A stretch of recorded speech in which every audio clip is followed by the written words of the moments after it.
Hi, and welcome to Two Tired Teachers coming at you from Meriwether Lewis Campground on the Natchez Trace. And the campground is actually set quite a bit further back from the trace than either of the other campgrounds. And so I just wanted to show you that as you come in, this is a very historic area that's down near the trace. And so you just follow the signs with the little tent and it will bring you up to the campground.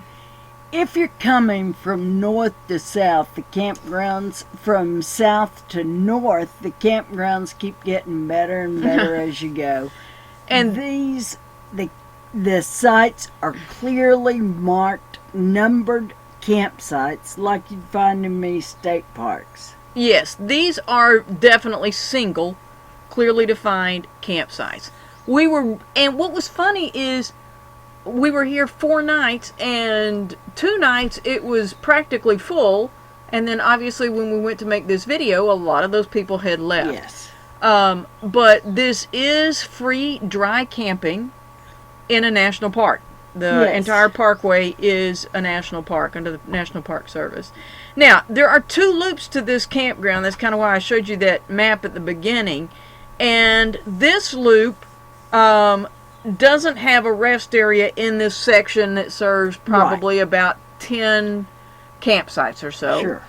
And while we were here, we saw tents, teardrops, travel trailers, buses, Class A, Class C's, Class B's. We saw it all. And there is a place as you're coming into this campground that you can pull over.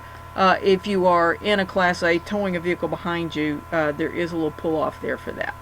There are some larger sites, and there are some that aren't as large. And so, like I said, we spent 4 nights here. There were people here when we got here, and people that are still here as we're getting ready to leave. And then there were others that came in for 1 night. Some came in for 2. So it's up to you. While we've been here, there has been a definite camp host. Yes. Who's been out and about every day. Yes, and that is a big difference between this one and the other 2 campgrounds that are on the trace. I'm glad we started at the south and came to the north. I am too. We enjoyed Rocky Springs. We enjoyed Busby, but if we had started here, we might have been disappointed. I think we might have. With the ones further south. And if people have grown up seeing those others in their heyday, then they might be disappointed, in their state now. But the restroom was clean, at least the women's side, while we're here, and there is a water hookup right there. Yes. And we actually stopped before we got to that. We needed water, but didn't get down there before we got our sight, so we just carried some gallon jugs down there and filled them up and got by fine with that. But anyway, this is the end of the second part of the camping ground, and it does have a loop down here as well, so these campsites actually do face the right way for RVs. So you can come down, turn around if you're getting a campground that's on, so that your door on your camper is always going to open into your campsite if that is what you choose. But like I said, these are gorgeous campsites. It is dry camping, but it is free camping. Yes. And while we were here, it was cool at night and comfortable in the day. But we've had a great time here.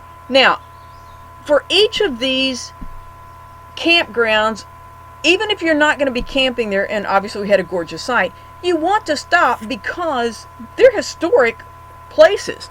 And this particular one had a replica of the Grinder House, which is where Meriwether Lewis died.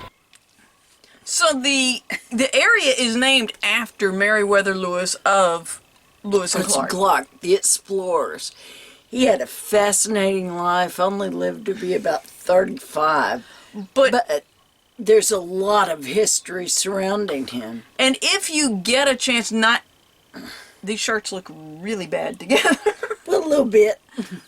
She should have changed. But that home where the replica of the home where he lost his life, where he died, and there's a big mystery about whether he was killed or whether he committed suicide.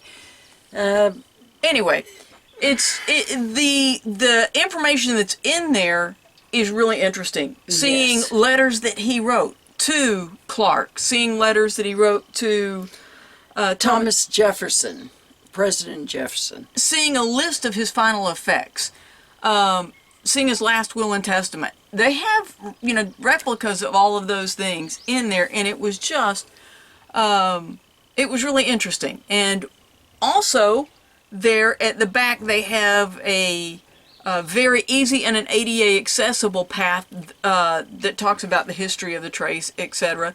And then there is a large section of the original trace that you can get out and walk as much or as little as you want. So this has been, like we said, I'm glad we came from Natchez this direction, because the campgrounds have become more like what you would expect of a state or Corps of Engineer or, campground like that, numbered, single, etc. So anyway, we hope you've enjoyed our brief look at the Meriwether Lewis Campground. We are going to have a total of 6 videos about the Natchez Trace. We're going to have one for each of the 3 campgrounds, one for the Visitor Center in Natchez, one explaining what the Natchez Trace is, and then one showing the stops that we've made about the Natchez Trace, that we've made along the Natchez Trace. And so if you want more information about Meriwether Lewis, check those out. Thanks for watching Two Tired Teachers.